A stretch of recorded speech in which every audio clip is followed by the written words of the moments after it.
I never was hoping it's going to work.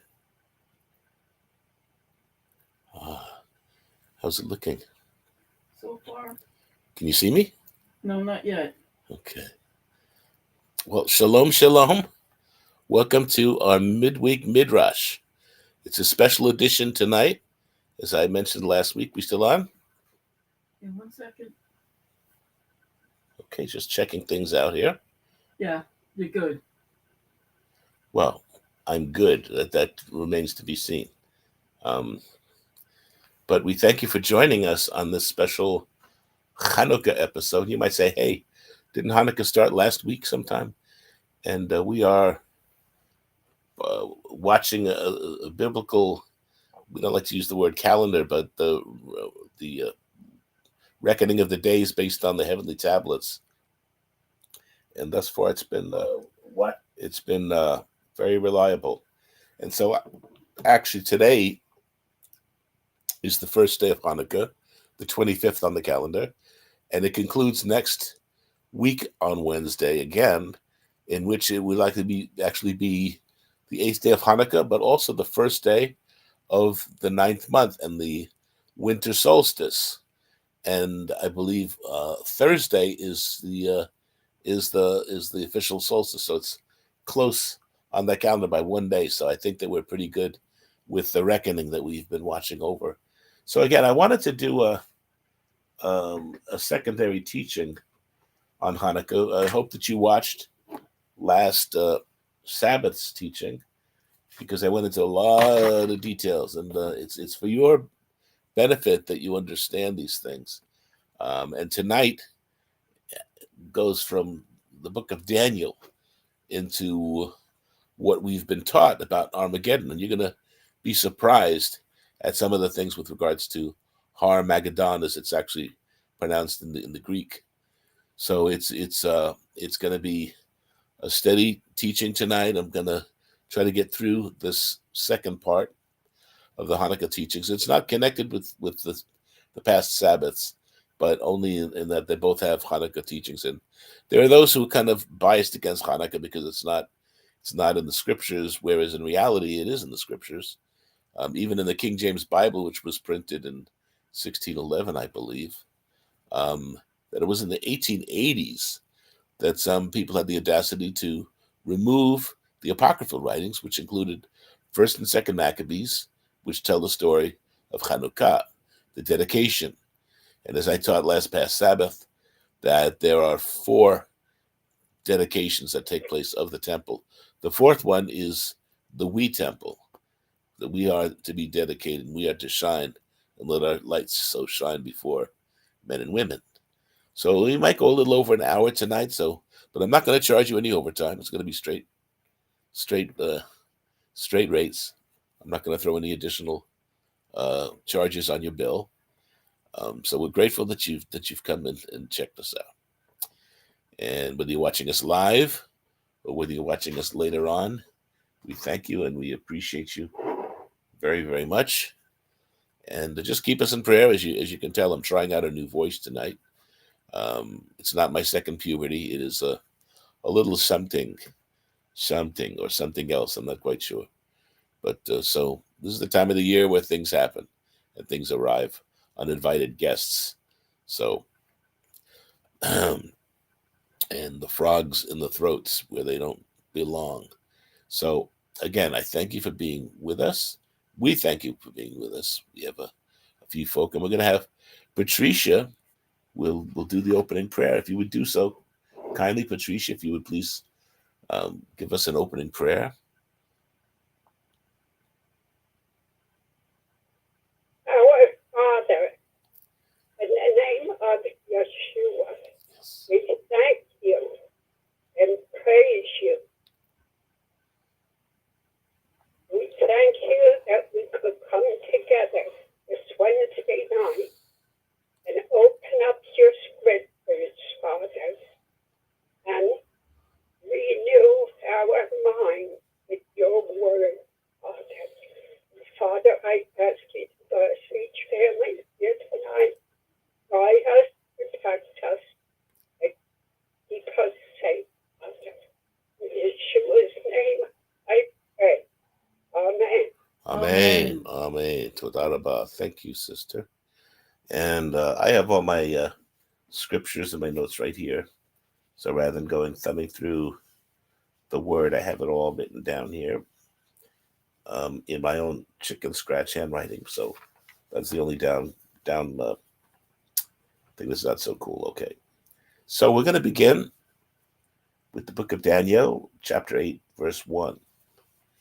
And we're going to see the story, not the story, but the prophecy that Daniel speaks of was almost literally fulfilled in the time of the Maccabees.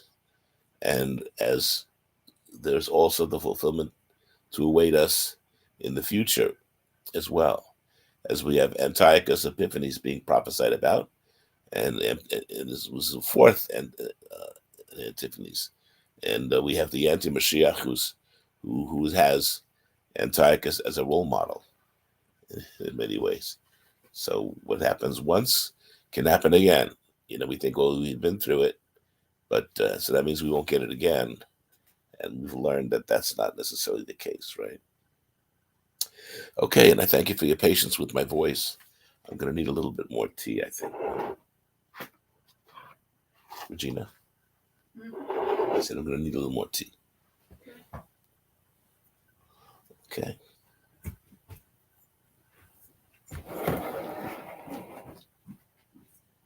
Okay, got to rearrange my furniture here. Okay.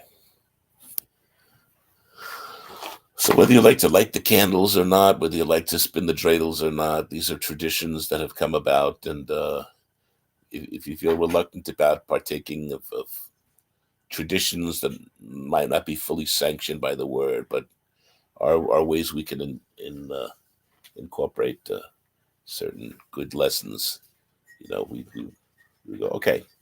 Chapter 8, verse 1. This might be a little tough for me tonight. In the third year of King Belshazzar. Now we know his name because he saw the writing on the wall, literally, right? Okay. A vision appeared to me, Daniel, and his name means Elohim is my judge, he's my shofet. Okay. Dan, the tribe of Dan is the judge. Okay. After the one that appeared to me the first time, I saw in a vision, and it so happened while I was looking that I was in Shushan, the citadel, which is the province of Elam. And I saw in the vision that I was by the river Ulai. And I lifted my eyes and saw, and there standing beside the river was a ram that had two horns. And the two horns were high, but one was higher than the other. So after the kingdom of Babylon would come, okay, Media and Persia would dominate the Medes. At the same time, as a result, one is higher than the other. So this is already prefiguring events in the future. And the higher one came up last. I saw the ram pushing westward, northward, and southward, so that no animal could withstand him, nor was there any that could deliver him from his hand.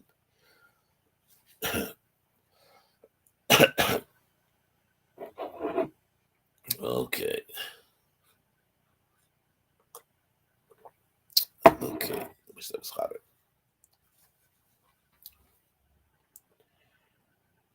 But he did according to his will and became great. And as I was considering, suddenly a male goat came from the west across the surface of the whole earth without touching the ground. So how his gait, his running was so swift he could barely touch the ground. Okay, with his rapid charge. And the goat had a horrible horn between his eyes. Then he came to the ram that had two horns, which I had seen standing beside the river, and ran at him with furious power. And I saw him confronting the ram. He was moved with rage against him, attacked the ram, and broke his two horns. So that's overthrowing Media and Persia. There was no power in the ram to withstand him, but he cast him down to the ground and trampled him, and there was no one that could deliver the ram from his hand. Therefore, the male goat grew very great. And that, of course, is Alexander the Great. Okay? Alexander the Great, the goat, the greatest of all time, right? GOAT. So Alexander the Great and Greece, the first king, is verse 21. But when he became strong, the large horn was broken, and in place of it, 4 notable ones came up toward the 4 winds of heaven. The death of Alexander the Great came at the height of his power in 323 BC. And the 4 represent his generals: Cassander, Lysimachus, Seleucid, and Ptolemy. Israel, the beautiful land, lay between Seleucid and Ptolemy. The first was Greek Syria, the second Greek Egypt. And it's these 2 sons that Israel was in jeopardy of falling under their authority. Egypt of Ptolemy treated Israel more fairly. Out of one of them came a little horn, which grew exceedingly great toward the south, toward the east, and toward the glorious land. That's Israel. The little horn out of the Seleucid Syrians had Antiochus Epiphanes IV. Epiphanes means a manifestation, just like when you say, I had an epiphany. It was like a vision of Elohim. It's a divine representation. Okay? Elohim manifest in the flesh. What's the matter, Mom? Not warm or hot. Yeah, okay. But also, Epiphanes means Elohim manifest, but Epimanes means crazy man.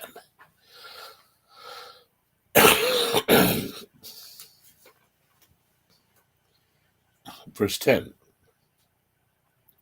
And it, the little horn, grew up to the host of heaven. And the host of heaven are the believers, the offspring of Abraham.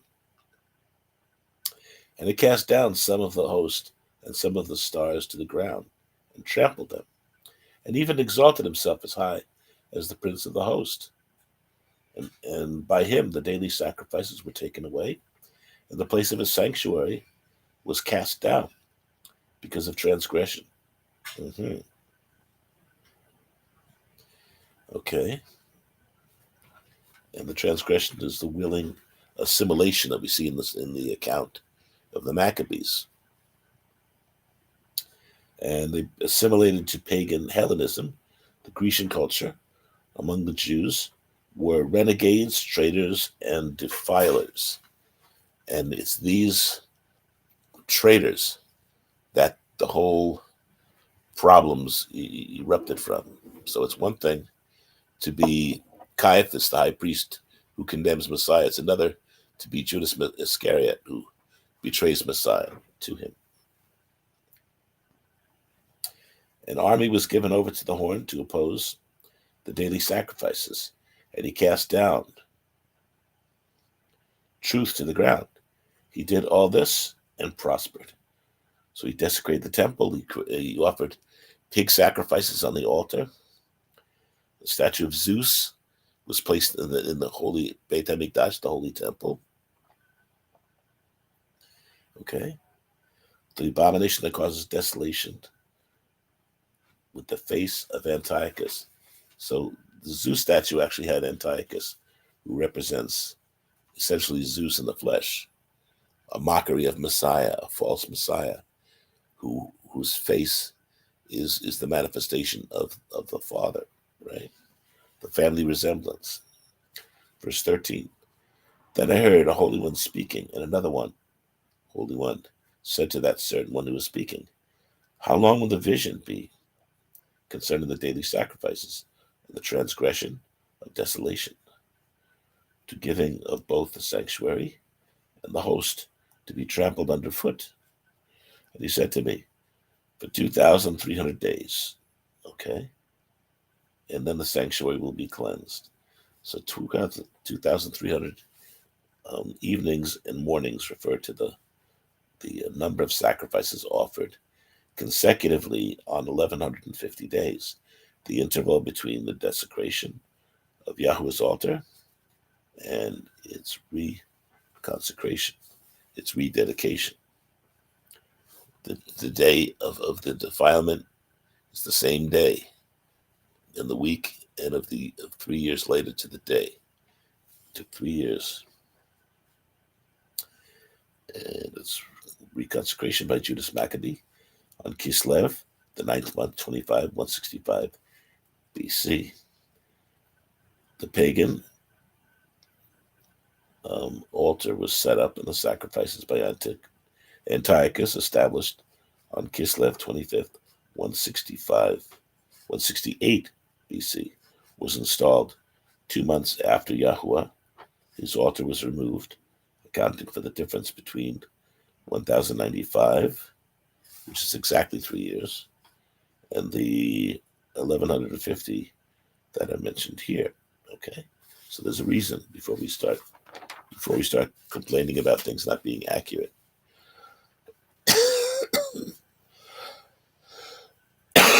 Excuse me.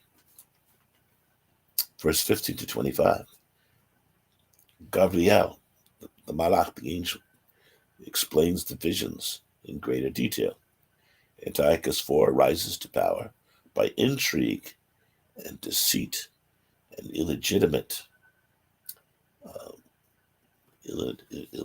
claims on the land. We see that happening even today. Verse 24, Antiochus is the anti-Messiah. His power shall be mighty, but not by his own power. Doesn't originate with him. It originates with the adversary. It's satanic powers. And the second part of 25b says, he shall even rise against the prince of princes, but he shall be broken without human hand. In other words, it's not some guy getting off an easy shot. It's divine. The origin of that overthrow is divine. Antiochus died in 164 BC at Tobai in Persia. Through illness or accident, Elohim destroyed him, not man. Chapter 8 is a portal.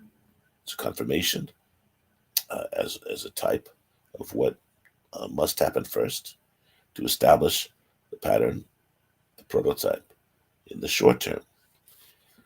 And that's in the short term, right? So chapter 7 speaks of the long-term prophecy.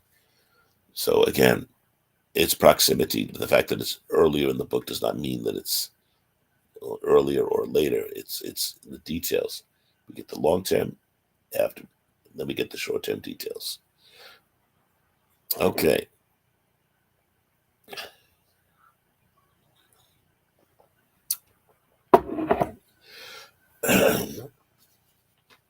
Okay. The events predicted in Daniel reach into the future and also further into the future to a time as yet to come.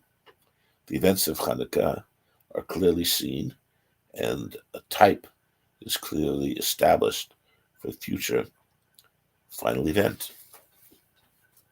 And again, remember those four soldiers of Alexander, that Israel was the place where they would converge, where all roads would converge, taking turns ruling over the land. Daniel's prophecies were recorded in the 6th century BC. So many prophecies fulfilled between the 4th and 2nd century, while at the same time they reach forward to the time of the end. These fulfilled prophecies give us a heads up regarding the MO of the future Antiochus and much of his strategy. Chapter 7 gives us long-term prophecy vetting. Gee, I hope this is that you're getting this, because I'm barely able to get it out.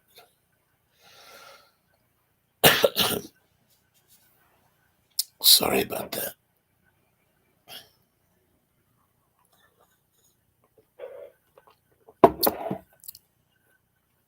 Not to sound cliche, but I'm sure the adversary would prefer I don't let you know about these facts. Daniel 7:1. In the first year of Belshazzar, king of Babylon, Daniel had a dream and visions of his head while on his bed. Then he wrote down the dream, telling the main facts. Okay. Daniel spoke, saying, I saw in my vision by the night, behold, Hine.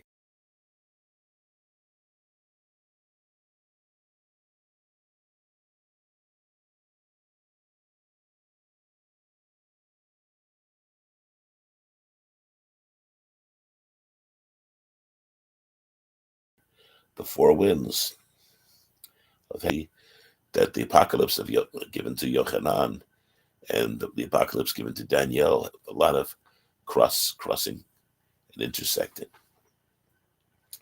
And four beasts came up from the sea, each different from the other. Okay. The first, a lion, represents Babylon. The second, the bear, is Medo-Persia. The third is a leopard, which had four wings on its back. The beast also had four heads, and dominion was given to it. This represents Greece and the rapid conquests of Alexander. The four heads represent his four generals, including the Seleucids of Syria, led by Antiochus, the little horn, who was the anti-Messiah. Can you hear me okay, Regina? Yeah. Verse 7. After this I saw in the night visions, and behold, Hine, a fourth beast, dreadful and terrible, exceedingly strong. So this represents the Roman Empire, an amalgam of all of its predecessors. It had 10 horns, 10 toes of the statue of Babylon, right? A mixture of clay and iron. Rome was unstable. It was powerful, but it was unstable. And there was another little horn, a little one, coming up from among them. We see that in 7 and verse 8. This is the anti-Messiah. 7:23. The fourth beast shall be a fourth kingdom on the earth, which shall be different from all other kingdoms, and shall devour the whole earth, trample it and break it in pieces. The 10 horns are 10 kings who shall rise from this kingdom.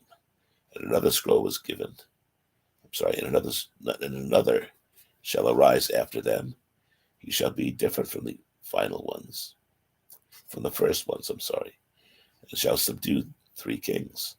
He shall speak pompous words against the Most High. He shall persecute the Kadoshim, the holy ones of the Most High, and shall intend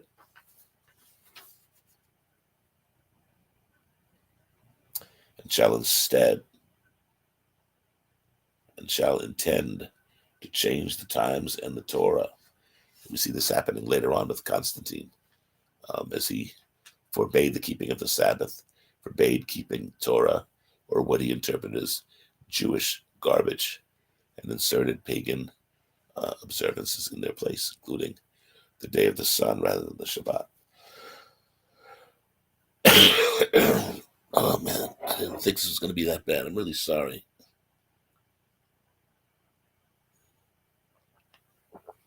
Let me take one of these.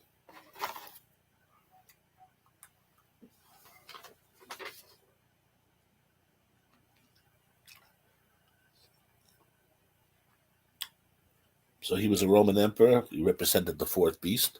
Shabbat, shalom, Hadassah. Thank you, Father.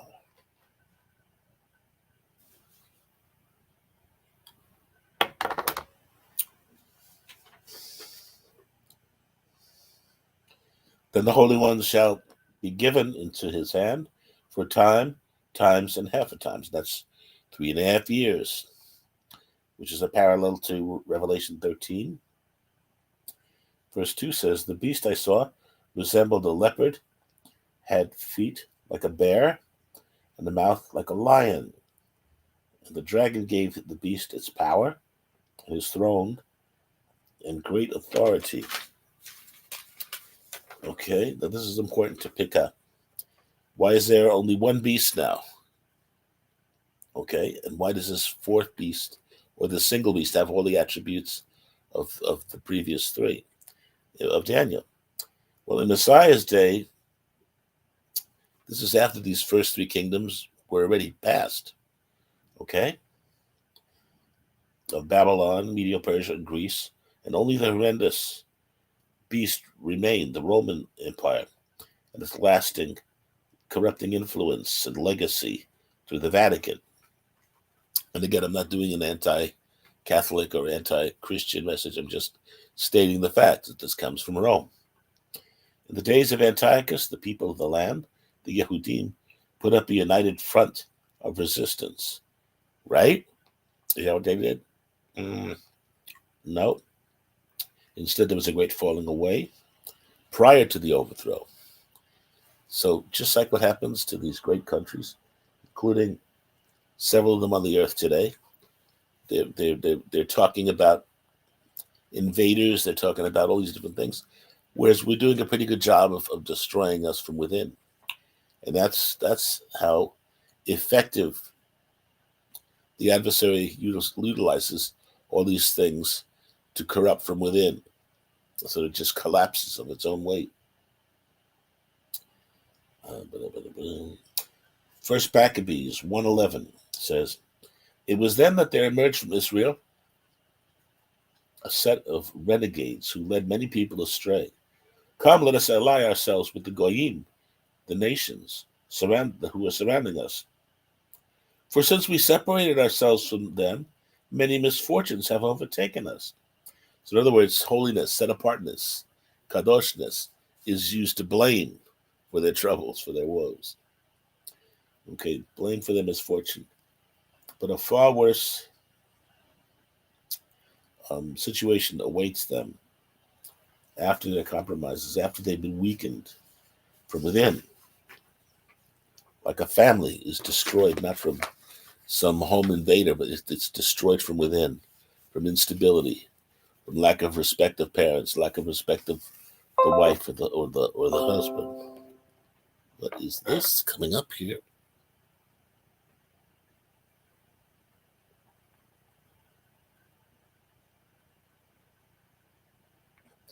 Well, this wants to restart the computer. Oh, yeah. So this proposal proved acceptable, and a number of the people eagerly approached the king, who authorized them to practice the observances of the Goyim, which is Hellenism. In fact, the Greek word for we get Greek is based on the name Helen of Troy. So they built a gymnasium in Jerusalem, filled with sweaty, naked Greeks and Greek wannabes. And that a lot of the Yehudim wanted to, they shaved their beards, and from Jacob, they became Jasons. Okay, such as the Goyim have.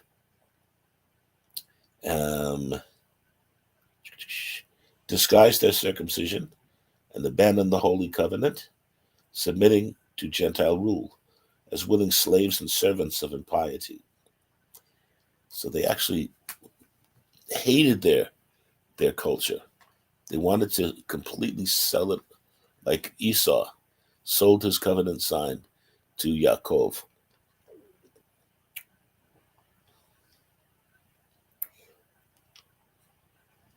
Like today, perversity and things on the fringe have become mainstream. Set apartness, holiness is mocked. Blasphemy is common. It's commonplace. Intolerance of things that are inappropriate become more and more acceptable. And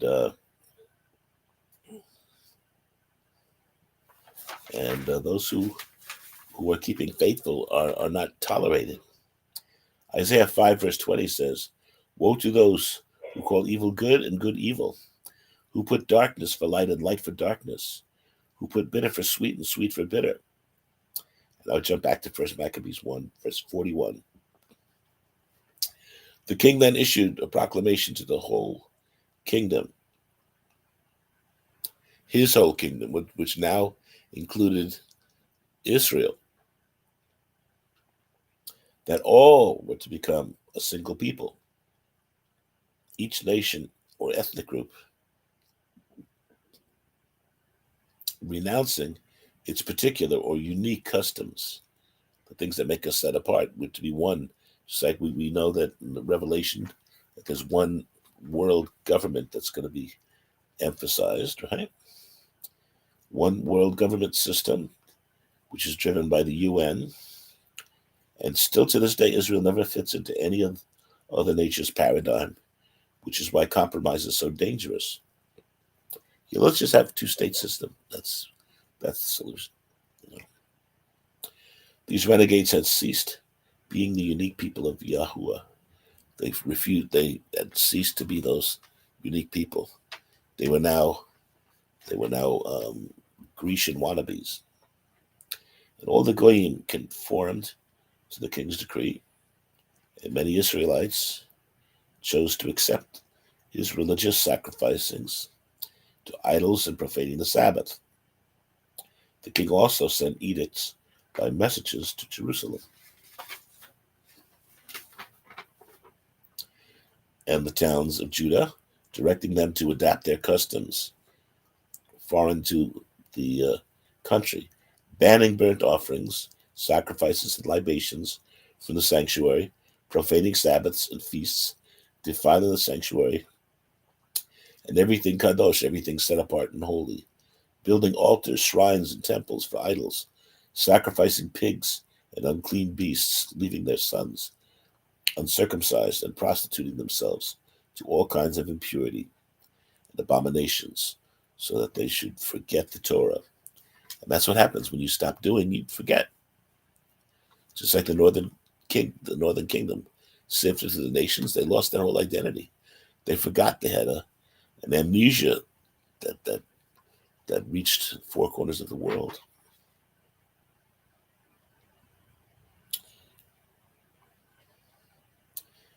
Let's see. They should forget the Torah and revoke all observance of it.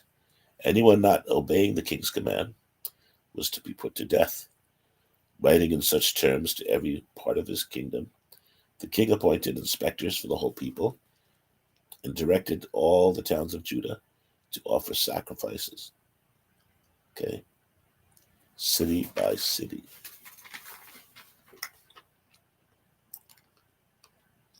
Many of the people, that is, every apostate from the Torah, rallied to them and so committed evil in the country, forcing Israel into hiding in any possible place of refuge. On the 15th day of Kislev, of the 9th month, the king built an appalling abomination on top of the altar of burnt offerings. On the 25th day of each month, in commemoration of the king's birthday, catch that, 3 years later to the day, Yehuda Maccabee was to celebrate the dedication of the new altar, okay, which is found in 425. Yes, Mama. Wanda. Hey, Wandy. Welcome. We're doing things a little different tonight, as this is officially the first day of Chanukah, of dedication, the 25th day of the 9th month, okay. And sacrifice was offered on the altar, erected on top of the altar of burnt offering. Yet there were many in Israel who stood firm and found courage. Okay, just like King David found chazak, he found courage, and he was able to overcome doubt and fear. To refuse unclean food, they chose death rather than contamination. By such fair and profanity of the holy set-apart covenant, and they were executed.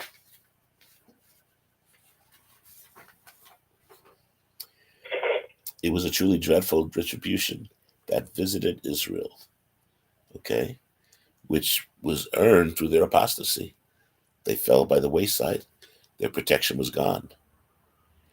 This could never happen to us, right? The Grecian influence and culture could never cause us to compromise biblical values, right? It's already done. It's already done. Okay. Ignatius, the bishop of Antioch, late in the 1st century, created what we know as Christianity. Okay. He was virulently anti-Torah. He claimed that any Jewish believer who kept Torah, this is still in the 1st century, mind you, any Jewish believer in Messiah who kept Torah, Shabbat, kosher, dietary laws, were still Jews and not authentic Christians. We fast forward to the 4th century, and Constantine, the emperor of Rome, stopped the Sabbath worship, the Passover observance, and many other such Torah-based observances. The falling away is well underway. The changing of times is a done deal. Sabbath to Sunday, Pesach to Easter, etc., etc. And there are those who deliberately go along for their own, to save their skin, but others are reevaluating things, saying, hey, what exactly am I doing?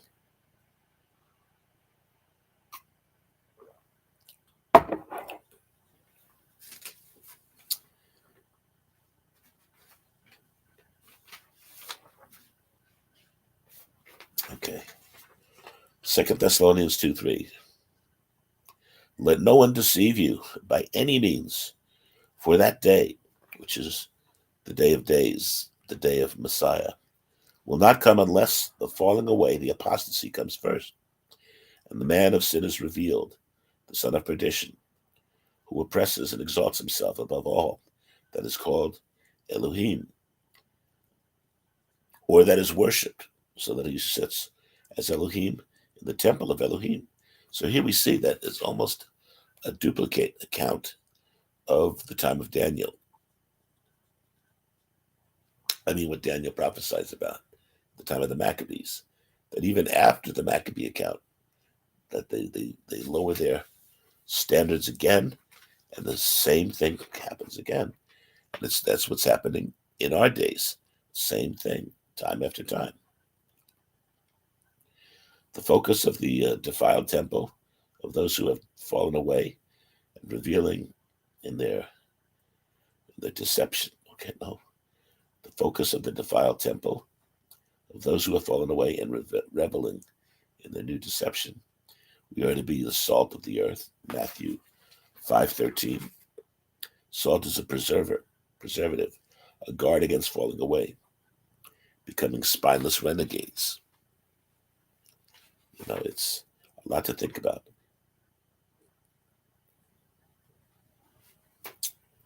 Showing himself that he is Elohim. That's what the Antiochus thought. He was the manifestation of Elohim himself.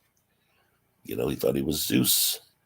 He put the statue of Zeus in the temple to be his representative. It had his face on it.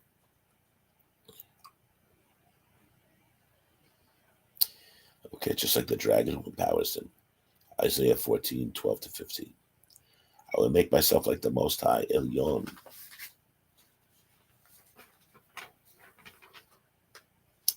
Verse 9 and 10. The coming of the lawless one is according to the working of Satan, with all powers, signs, and lying wonders, and with all unrighteous deception among those who perish, because they did not receive the love of the truth. Thy word is truth. They receive no love for Torah. Torah is the instruction of Yah. It's the road, the path that developed the character of Yah in us. Okay? Because they did not receive the love of the truth, that they might be saved. Again, you reject the protector, and it leaves you exposed and vulnerable to the wolf packs, to the preying creatures who are looking for an easy meal. Matthew 24 in the Olivet Discourse 15. Therefore, when you see the abomination of desolation spoken of by Daniel the prophet, standing in the holy place. And then he adds something curious. He says, whoever reads this, let them understand. The Mashiach adds this because this quote of Daniel, 9:27 and 11:31, speak primarily of the altar of the pagan deity Zeus Olympus, set up in 168 BC by Antiochus Epiphanes, even bearing his likeness, Elohim manifested.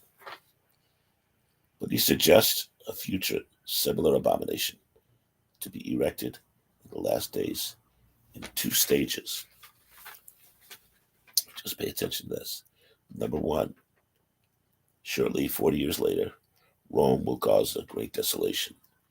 Verse 16, then let those who are in Judea flee to the mountains. And the mountains are represented by Pela, a Transjordan mountain range.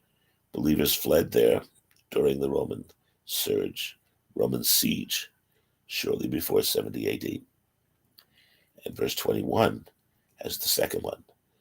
For then there shall be great tribulation, such as has not been seen since the beginning of the world until this time, nor ever shall be. So when you read in the account of the Maccabees, you see heavy persecution, heavy tribulation.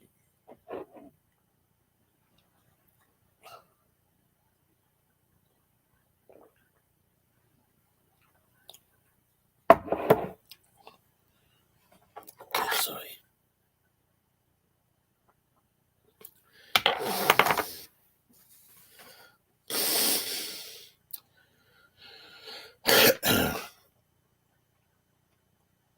Unless those days were shortened, no flesh would be saved. But for the elect's sake, those days will be shortened. And that's what's going to happen with us, the persecution. The tribulation will stop at the return of Mashiach. You put a final stop. The events of Daniel experience the time of the Maccabees will repeat to an even greater global level. So Antiochus' original name was Mithridates, or Mithridates, but it's Dates, meaning given by the deity Mithra. But this is another important thing for this time of the year. And it was during a midwinter celebration that he ordered the desecration of the temple. Mithra was a sun god, sun deity, and in some pagan cultures, it represents the death and birth of the sun. The sun, Elohim, was celebrated in midwinter. This has led many scholars to conclude that Xmas, Christmas, was connected to Mithra worship. Chanukah means dedication, the celebration of the rededication of the temple after having been desecrated. So we have Kislev, or the 9th month, the 25th day, or we have December, the 25th day. We are called to be living stones of the true dedicated temple of Elohim, with no hint of pagan contamination, pure and kadosh, pure and holy, and set apart. Yet let the reader understand, those who don't learn from the past mistakes are doomed to relive them. See, I have told you ahead of time. Messiah says, see, I have told you. These are just not little history lessons. This is your future. This is what you can expect if you dilly-dally.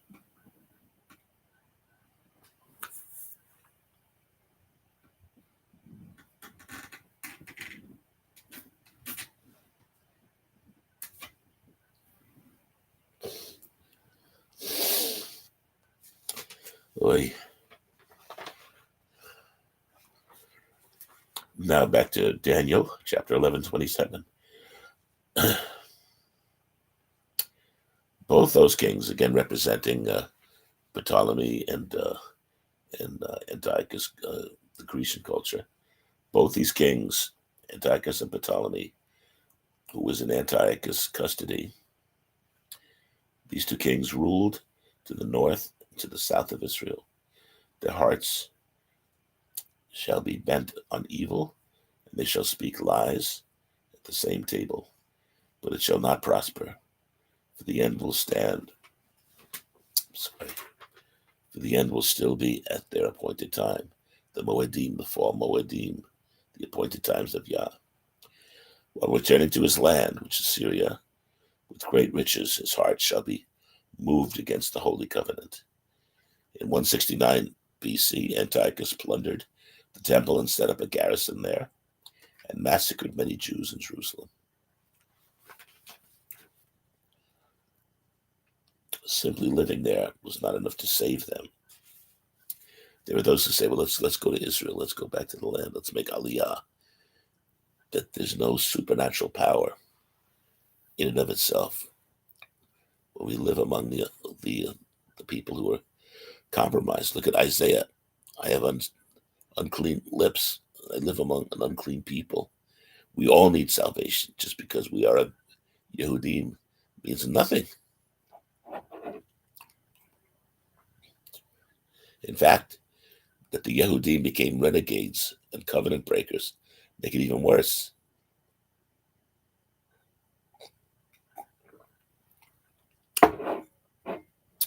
I'm really sorry about this voice.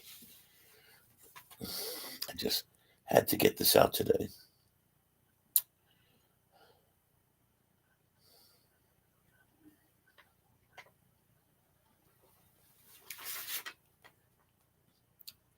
So an unrepentant Aliyah is a waste of time.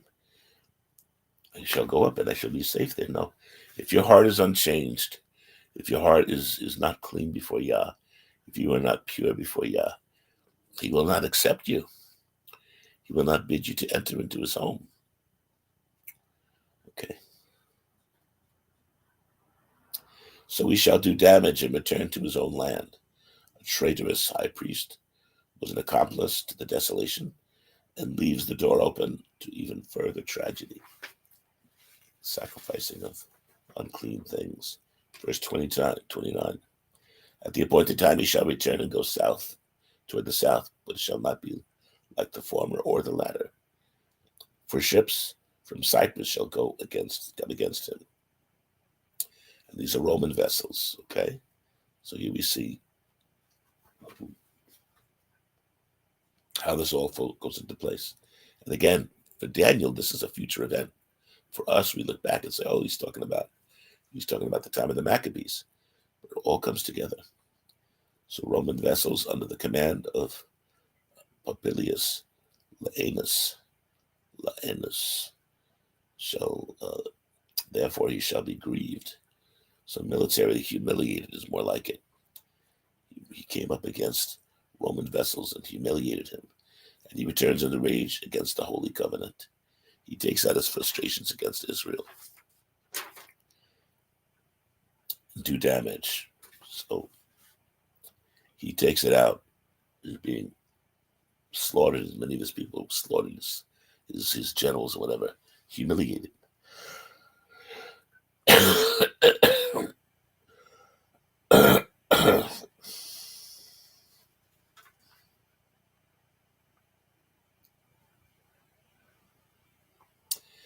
And do damage, so we shall return and show regard for those who forsake the Holy Covenant. In other words, you shall look to identify the apostates, because they are on his side. And forces shall be mustered by him. They shall defy the holy fortress. Then they shall take away the daily sacrifices and place there the abomination of desolation. So again, the statue of Zeus is the defiler, is the wickedness. Those who do wickedly against the covenant, he shall corrupt with flattery. Seductive indoctrination of an implied superior culture of wisdom and non-Torah-based promises. To do or die, the Hellenizers, like contemporary religious people who don't really commit, but by process of elimination Oh yeah, we're Christians. Oh yeah, we're believers. How is that true? And these same people use worldly methods for spiritual purposes. And again, I talk about this often. Deuteronomy 12, Jeremiah 10, and Mark 7 all talk about man-made traditions, man-made customs and compromises that can ruin whole nations. Okay? But the people who know their Elohim shall be strong, again, chazak, strong, and carry out great exploits. So that's the Maccabees. And the Maccabees, which is an acronym for Micha Mocha Bo'alim Yahuwah, who was like unto thee, O Yah among the Elim. Okay? And also the hammer. Jeremiah 23:29 says, is not my word like a fire, says Yahuwah, and like a hammer that breaks the rock in pieces. So here we see, again, descriptions of the Maccabees fighting for Yah's integrity. And those are the people who understand, shall instruct many. And these are the Chassidim. These are the pious ones. They're leaders who are godly, if you will, of the Jewish resistance. The Jewish resistance started gaining momentum because this is ridiculous. The wickedness and the violence, persecution. So we talk about the future application of that concept of we see this in Matthew 24 again, remember, that there'll be divisions and schisms within families. So there'll be those who want the easy way out, and that's the way of compromise and pagan acceptance. I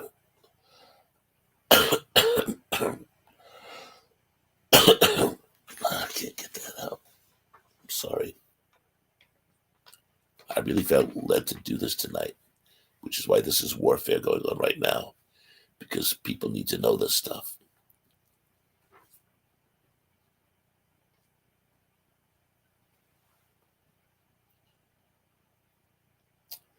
Yet for many days they shall fall by the sword and flame, by captivity and plundering. Okay? So these are those who are martyred during the tribulation. And just as in Revelation, it talks about those who were beheaded for Yah, whose blood was under the altar. There's been the persecuted, there's been those who endured to the very end their faith. Verse 36, then the king shall do according to his own will. He shall exalt and magnify himself above every deity, shall speak blasphemies against the Elohim of Elohim, and shall prosper till until the wrath has been accomplished. For what has been determined shall be done. He shall regard neither the Elohim of his fathers, nor the desire of women, nor regard any Elohim, for he shall exalt himself above them all. Pure anti-Messiah propaganda.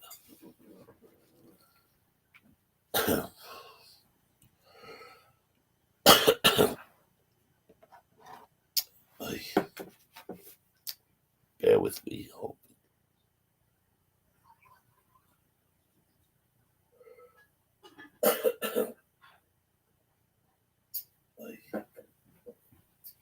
Bear with me. Okay. Well, if you can sit and watch this and stay through this, I thank you, because I probably would have checked out a while ago. But I thank you for those who are enduring the hardship of hearing my bad voice here. Okay. So he has no desire for women, apparently. What does it say? Read it for Jimmy. I can't see it. Can't see it. It says, just read it. Don't. Hadassah, may Yah bless all your efforts, because it is not easy if you're not feeling well. So who was this? Hadassah. Okay. Thank you, Hadassah. And something came up on my computer about restarting the computer, so I can't see behind it. So I'm counting on Regina to show me the messages that pop in. So thank you so much. I really don't feel that bad. It doesn't really hurt. It sounds awful, though, I know. Okay, let me get back. I'll try to be as quick as I can with this. What time is it? 8:25. Oh, see. It's going to be a little longer. I hope you got your seatbelts buckled.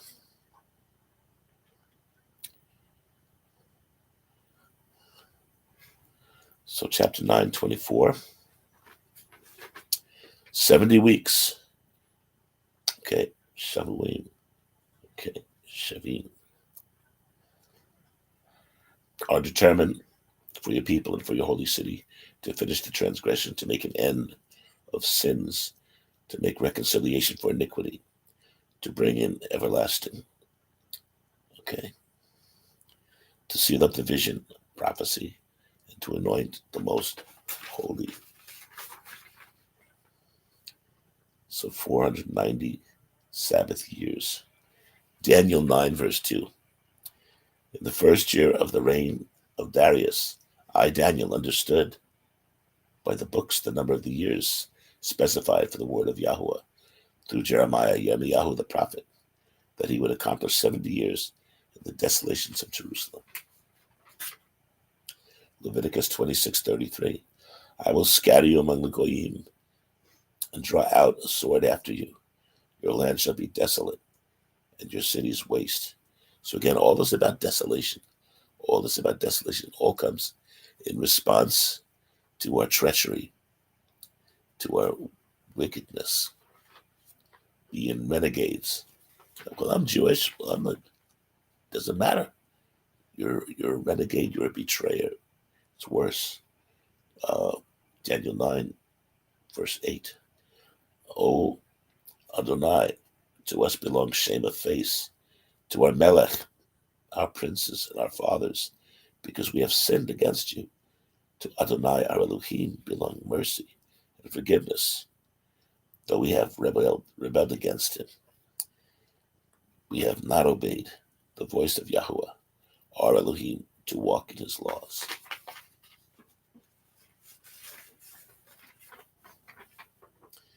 Know therefore and understand from the going forth of the command to restore and build Jerusalem until Messiah the Prince, there shall be 7 sevens and 62 sevens, which add up to 69. I figured that out by myself. The streets shall be built again, and the wall even in troublesome times. So the proclamation to rebuild Jerusalem, not only the temples, not just the temple, but to rebuild the dwelling places, was given in 457 BC by the Persian king Artaxerxes. 69 sevens, which is 483 years. We see this in Ezra chapter 7:11. 1 week shy of the 70. After 62 weeks, Messiah shall be cut off, but not for himself. And the people of the prince who is to come shall destroy the city and the sanctuary, and and the end of it shall be with flood. Until the end of the war, desolations are determined. Let me read that again.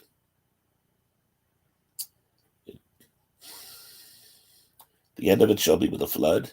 Until the end of the war, desolations are determined. So Messiah is killed after the temple is rebuilt, rededicated. The Maccabees, before the temple is destroyed in 70 AD. So in between that time, Messiah comes, and then the temple goes, even as he said. Chapter 9:21. Yes, while I was speaking in prayer, the man, Gabriel, the Malach, whom I have seen in the vision at the beginning, being caused to fly swiftly, reached me about the time of the evening sacrifices, which is 3 p.m., the last sacrifice of the day closing. Messiah is the final sacrifice acceptable to the Father, took place at 3 p.m. It is finished. So there's 77s, and number 7 also means the oath. He swears by himself to always provide in the right place, at the right time, always. Genesis 22:14. And Abraham called the name of the place Yahuwah, Yahweh Yireh. The provision of Yah can be clearly seen. He will provide. Replacing Isaac with a ram for the sacrifice that needed to take place. Notice Yahuwah did not cancel the sacrifice. Sacrifice needed to be made. It shifted from Isaac to the ram. He allowed a substitution to be accepted, like Xerxes, who gave authority to Haman. He could not change his mind. Once he gave the authority, he couldn't go back and change the conditions. What he could do is offer an alternate plan to cancel out. Okay, now verse 27. Then he shall confirm a covenant with many for a week. This is the missing 70th 7. But in the middle of the 7, ye shall bring an end to sacrifice and offerings. Again, 3.5. Some say this is actually the Messiah who initiates the new covenant and ending the sacrificial system with a perfect offering of himself. Others consider it Antiochus or the anti-Messiah who establishes a covenant of apostasy with many and will end the sacrifice by profaning the altar. And on the wing of the abomination shall one be who makes desolate, even until the consummation, which is determined to pour out on the desolate. The missing 7 is split in half, 3.5, 3.5. Daniel 12:6. Then I heard, in response to the question,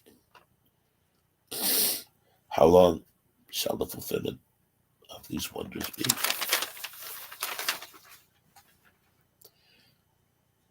I heard the man clothed in linen, who was above the waters of the river, when he held up his right hand and his left hand to heaven, and swore, which is the word for 7 also means oath, like Be'er Sheva.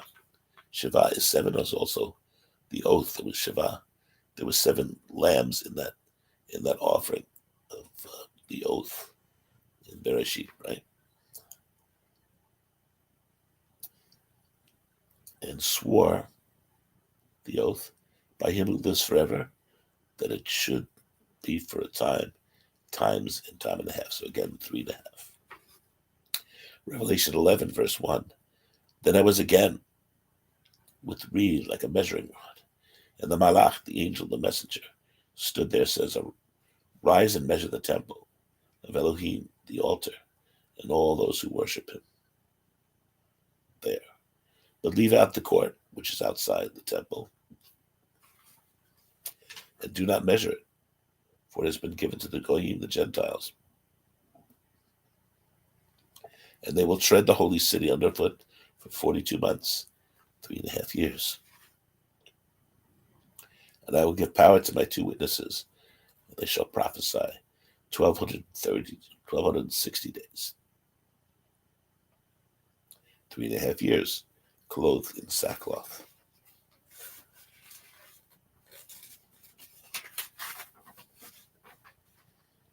Revelation 12. There's a woman who's pursued by the dragon. Verse 14. But the woman was given 2 wings of a great eagle, that she might fly into the wilderness to her place, where she's nourished for times and time and a half. That's 3.5 years. And again, Hamakom, the place. She has to go to the place. Okay, from the presence of the serpent. Verse 17. And the dragon was enraged with the woman, and went off to make war with the rest of her offspring, who keep the commandments of Elohim and have the testimony of Yeshua. So notice what happened to Antiochus. He gets humiliated militarily, and then he takes it out on the Yehudim, on Israel.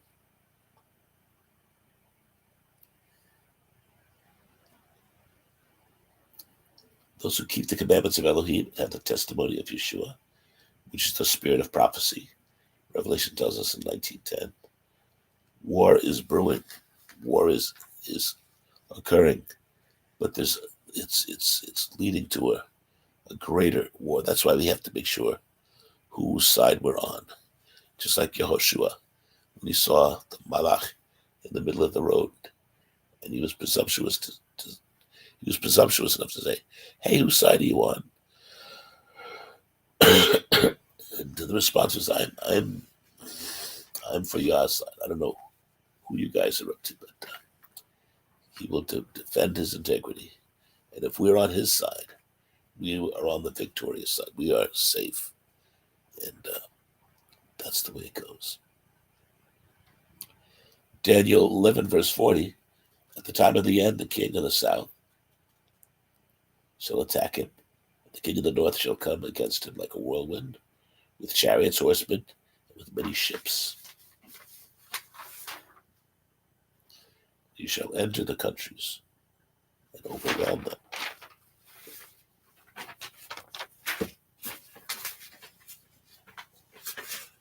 And pass through.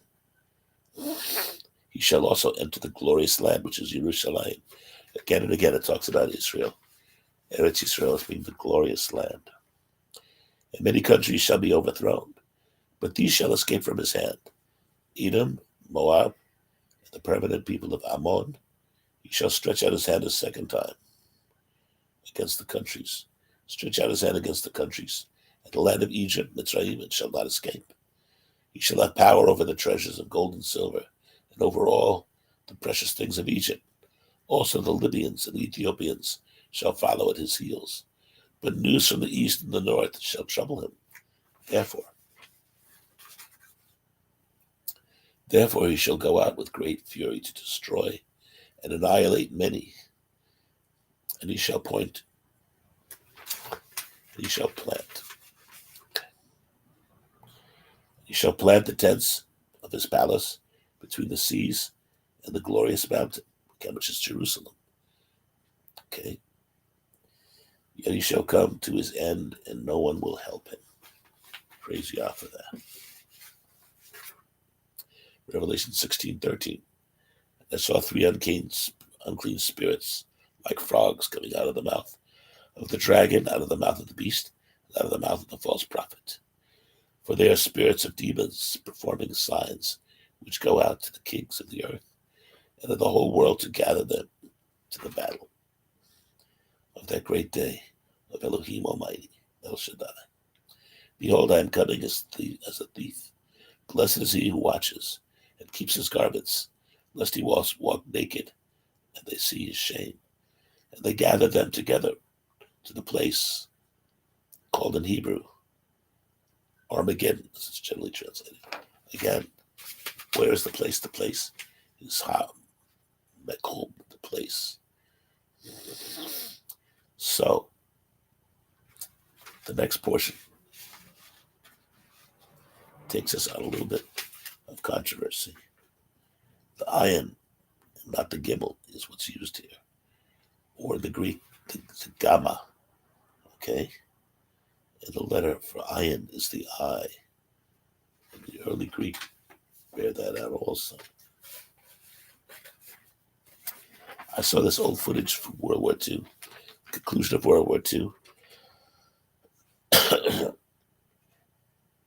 in which General Douglas MacArthur warned, saying, we've got to learn a lesson from this war.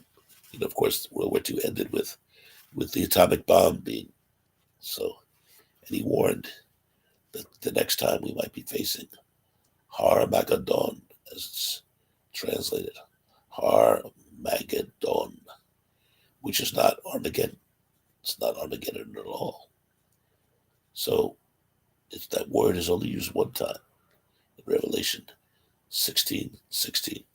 And they gather them together to the place called in Hebrew, and it uses the Greek letters as a transliteration for the Hebrew.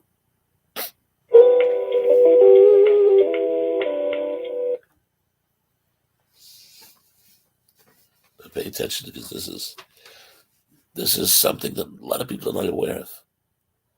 Okay?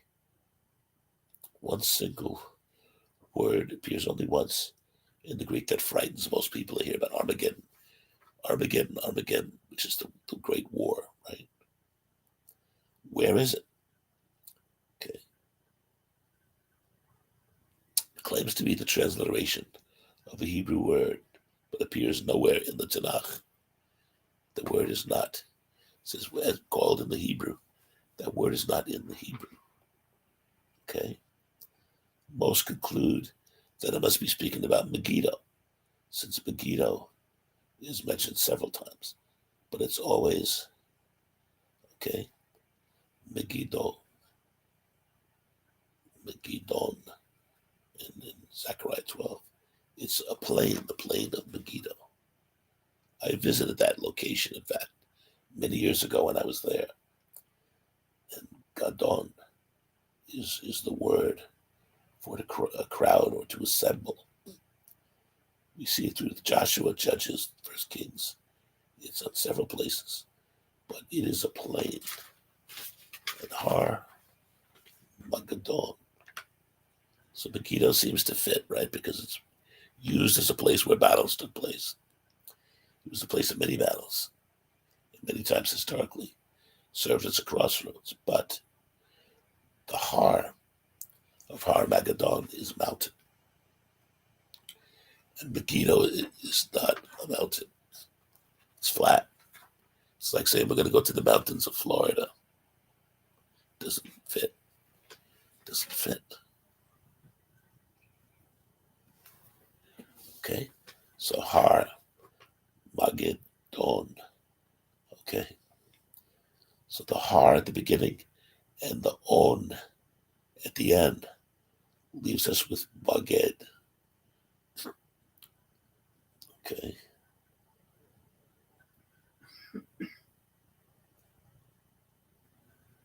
Because On is a suffix for a place's name. So Har, Magid, On. So Megiddo is a plain in North Israel, in the valley of Jezreel, or as Leon, it's neither a mountain nor a hill. So the problem is in the mistake of the scribes. And there's a scripture that talks about the poison pen of the scribes. Wow, I really am having a hard time with this. I really apologize, but this is something vitally important. Okay, the iron is often mistaken for the gimel. There have been mistakes in the translation before, like Sodom and Gomorrah. It's actually Sodom and Amorah. But Gaza, Gaza, it's in the Hebrew text. But no, it's actually Asa. It is not a gimel. It is an ayin. So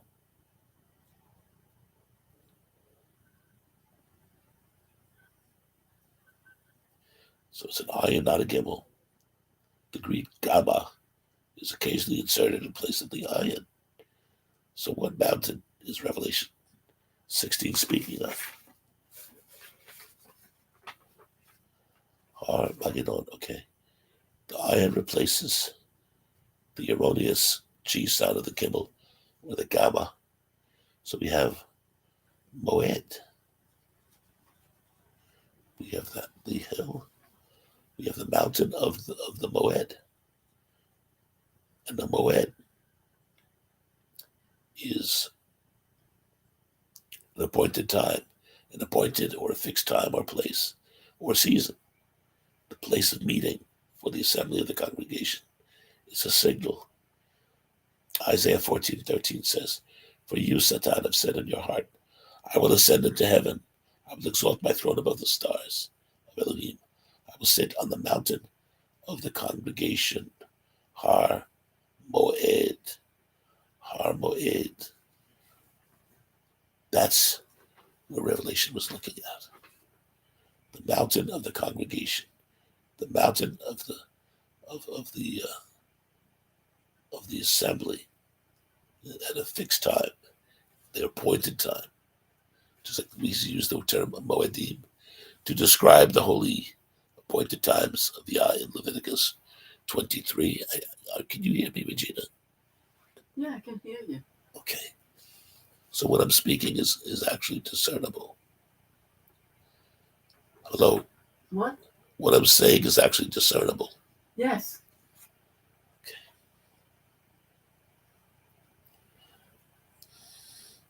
The mountain of the congregation on the farthest sides of the north. I will ascend above the heights of the clouds. I will be like the Most High. The temple was the summit in Jerusalem. Okay, Psalm 2:6. Yet I have set my king on my holy hill, Zion. Okay, Zion. So the dwelling place of Yah is in the heights. Psalm 48:1. Great is Yahweh and greatly to be praised in the city of our Elohim, in his holy mountain, Har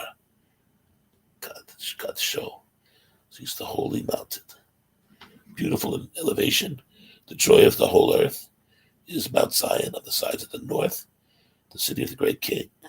Psalm 99, verses 2 and 9. Yahuwah is great in Zion and is high above all the peoples. Exalt Yahuwah, our Elohim, and worship at his holy hill, the mountain, Lahar Kadsho, the Har Kadsho. For Yahuwah, our Elohim, is Kadosh, is separate. Zion is the mountain of assembly, which is located in the heights of the north. Safon, Har Moed, the mountain of the appointed assembly, is the place, the Makom, where he has placed his holy name. So where is the attack going to be centered on? The attack, as we know, is Armageddon. Intent of meeting in the Torah is Ohel Moed, the place of the meeting, of the appointed place. And this predates the temple as the place of the appointed time, place, and even the assembly of the elect Kadoshim, holy ones. Oh, this is really tough. I'm so sorry.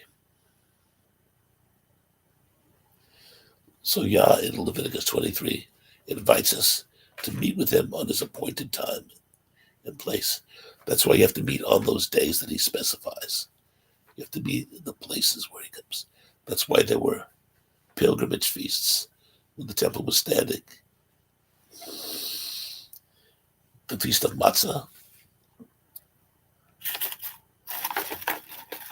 Shavuot, Pentecost, Sukkot, Tabernacles.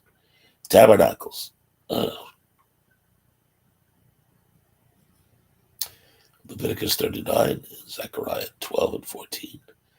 Both report the nations assembling to attack Jerusalem, the mountain of the appointed assembly, the Har Moed, not Armageddon.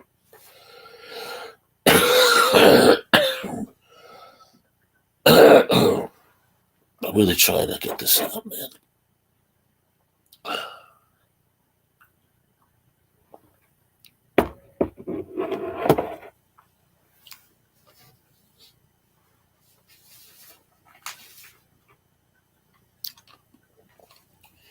So Ezekiel and Zechariah both talk about invasions coming to and surrounding Jerusalem, the appointed place for his Melech to rule from.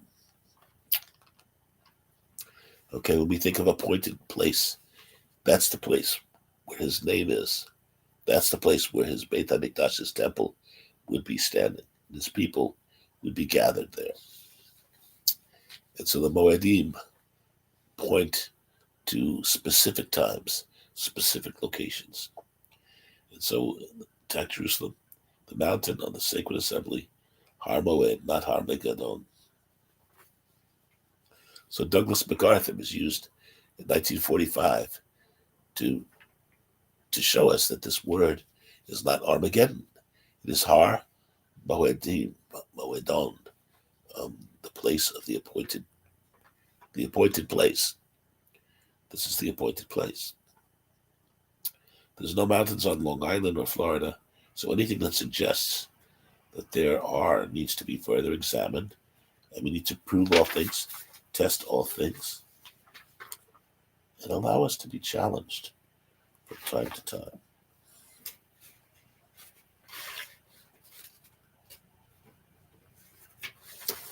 Wow, I'm wrapping it up. It's not got much more to go. Zechariah 12:2. Behold, nay, I will make Jerusalem a cup of drunkenness to all the surrounding peoples. The Moed, the place of the appointed assembly, okay? When they lay siege against Judah and Jerusalem, and it shall happen in that day that I will make Jerusalem a very heavy stone for all peoples, an event that affects the whole world, okay? All who would heave it away will surely be cut in pieces, though all nations of the earth are gathered against it. This is it, against Jerusalem. All the nations are gathered against it. They're not going here, well, let's go to Megiddo, which is not a mountain, but it's a valley, but it's a plain. But let's go there anyway. No, you'll be in the wrong place. Jerusalem is the place of the gathering. We see that literally going on today. What is physical Israel surrounded by? Hostile nations. What is it going to take for them to surround Israel and seek to destroy Israel? Not much. Not much. They're ready to do it right now. And we actually have people in this country who are bringing it on. Let's go. We're siding with the pagans. Verse 8. In that day, Yahuwah will defend the inhabitants of Jerusalem.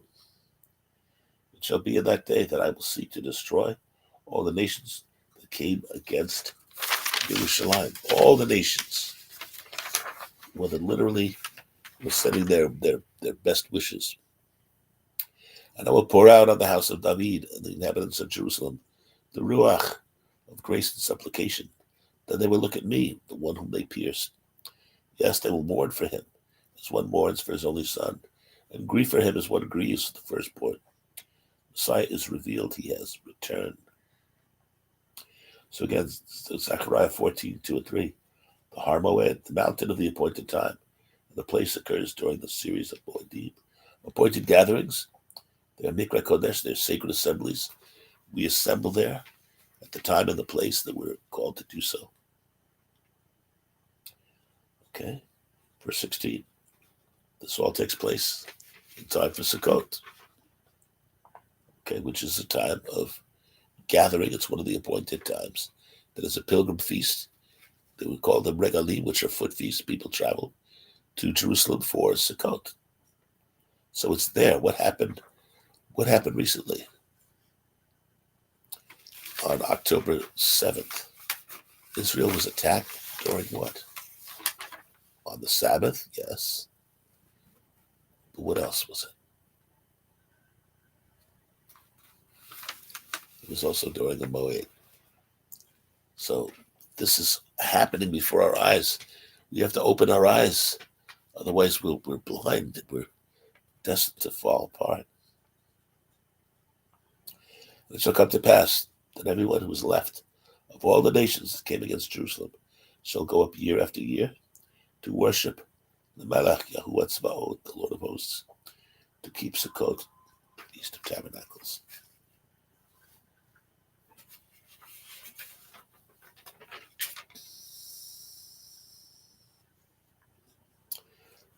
November 1947, the UN voted on Resolution 181, which led to the creation of Israel in Haaretz.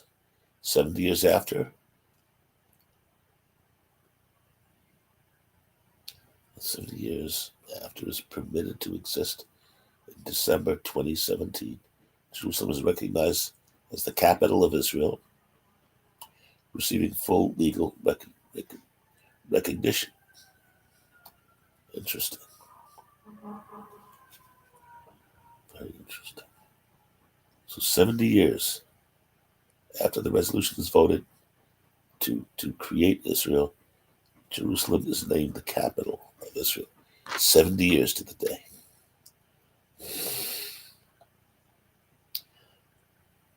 Okay.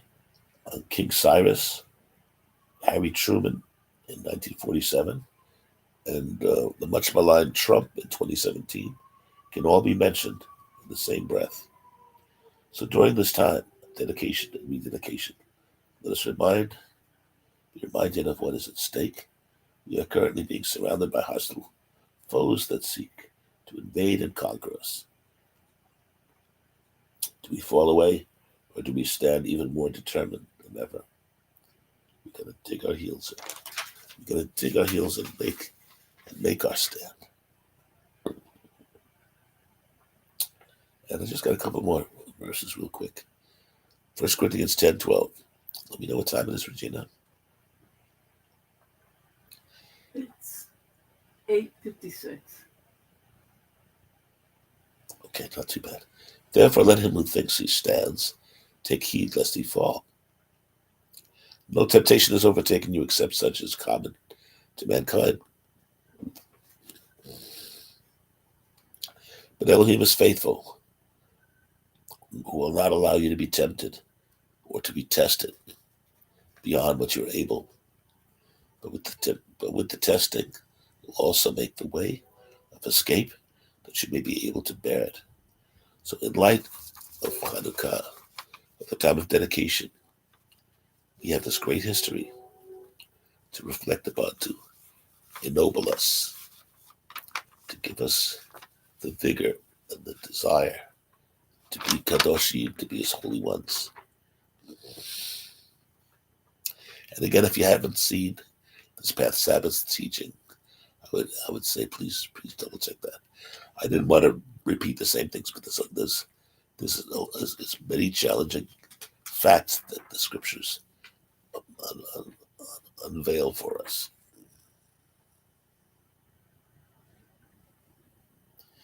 15:58. Okay.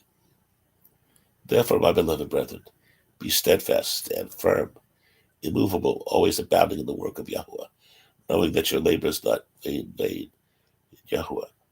It's chapter 16, verse 13. Watch, stand fast in the faith, be brave and strong. Again, chazak. So this is Paul speaking in 1 Corinthians. And in Galatians chapter 5, he says, stand fast.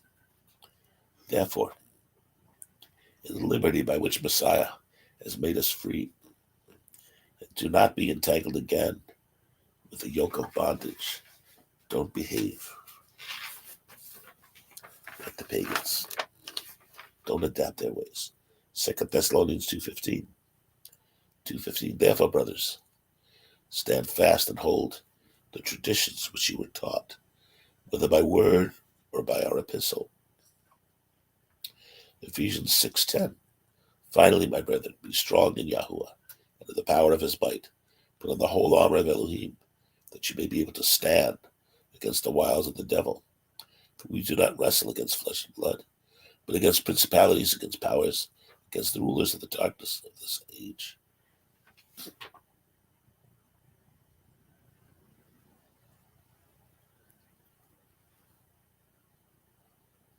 Against spiritual hosts of wickedness in the heavenly places.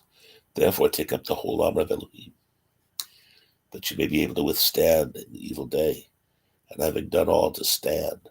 Stand, therefore, having girded your waist with truth, having put on the breastplate of righteousness, and having shod your feet with the preparation of the gospel of peace.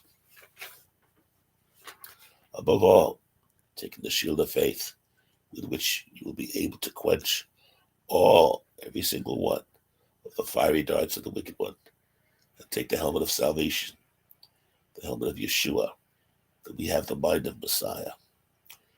Take the helmet of salvation, of the sword of the Ruach, which is the Devar Yahuwah, the word of Elohim, praying always with all prayer and supplication in the Spirit, being watchful to this end, with all perseverance and supplication for all the Kadoshim. That's you, that's me. We are the Kadoshim, the holy ones. And notice it all comes down. The word. The people in the days that the book of Maccabees speaks of had forsaken the word. What's so important about the word? What's so great about the word? There's a lot of believers who are like that too, who refuse to believe. They got culture, they got this, they got that. But what do they believe? What do they stand for? So the word tells us that we have to make a stand. That means dig your heels in. Don't move. Don't budge. You stand strong. You stand strong. Each one of you, please be strong. And again, I thank you for your forbearance in hearing this horrible voice. Hopefully, by Shabbat, I should be sounding a little better at least. But I really believe this is an attack for this very purpose. I was going to continue with a new subject I began last Wednesday, which is based on Isaiah 56. I will continue with that teaching next Wednesday. But I felt it important on this day, the 25th of Kislev, the 25th of the 9th month. We need to get a refresher. We need to be reminded. We need a review. That's why when we're doing our teachings on Wednesday evenings, we first recount what we've already talked about, and then move forward. So be strong. Chazak. Don't allow the adversary to steal your joy or to compromise you. You know what Yah has to say to you. Be strong. Be strong. Again, I thank you so much for watching. I pray that there are some of you still watching. If you're not, I understand, because this is pretty much a horror show the way I sound. And believe me, I'm trying my best. But I thank you. I thank you so much. Let me just pray. Abba, I thank you so much for being able to deliver this message. I wasn't sure if I'd be able to. I didn't realize I sounded this bad. I got worse rather than better as the time went on. But I just pray that you continue to help us overcome our challenges. And again, that we would devote ourselves to you and to the cause. To the cause. There's a lot of causes going on in the world. Most of them are of wickedness.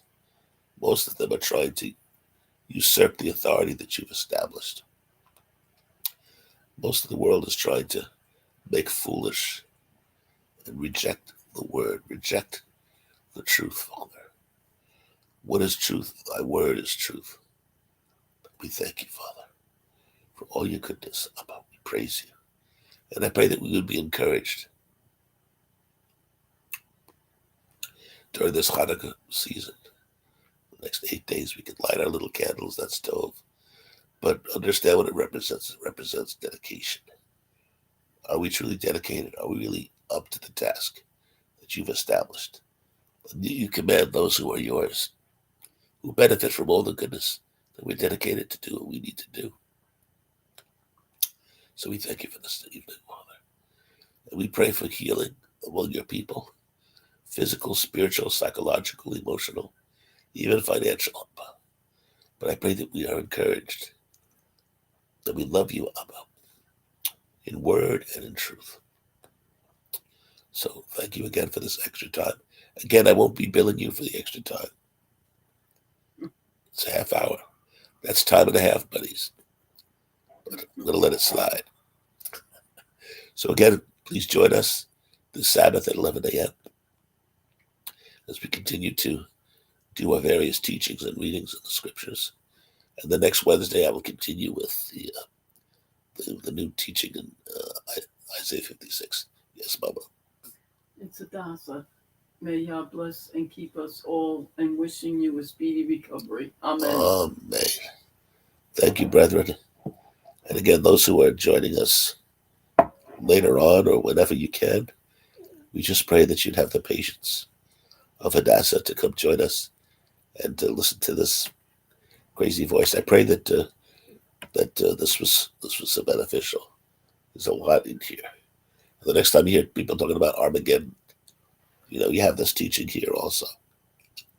So anything that we talked about, go back and review some of those things that I'm talking about. Because Armageddon are actually the mountain of the holiness, the appointed holiness of Yah. So again, I say thank you so much. And Thank you so much, and we wish you Laila Tov Lihitraot, a good evening, restful evening, and we will definitely check you out a little further down the road. We say for tonight, shalom, shalom. Shalom, shalom.